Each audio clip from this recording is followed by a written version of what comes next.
مرحبا بكم متتبعي الكرام، سعيد بلقياكم في هذا الموجز الإخباري. وهذه أبرز عناوينه: الرئيس الجزائري تبون في ورطة ضد منتخبات إفريقيا تستعد وترغب في التنقل من المغرب مباشرة للجزائر. لا تنسوا الإعجاب بالفيديو والانضمام للقناة لتتوصلوا بالجديد.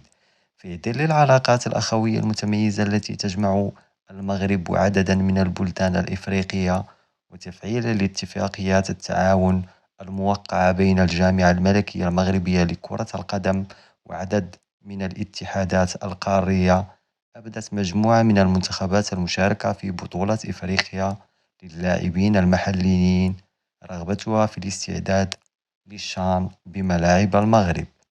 وتأتي اختيارات المغرب كوجهة للاستعداد لنهائيات الشان التي ستحتضنه الجارة الشرقية الجزائر لعدة اعتبارات وعوامل. أولها عامل البنية التحتية الذي لا تتوفر عليه الجزائر.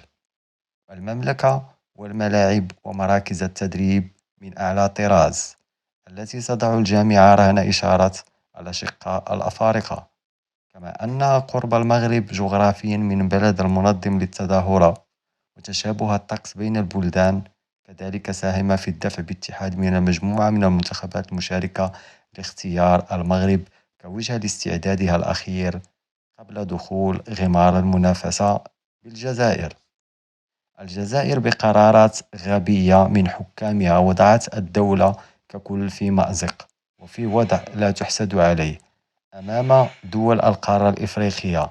فهل سيتراجع تبون عن قراره، أم أن التعنت سيعصف بمصيره؟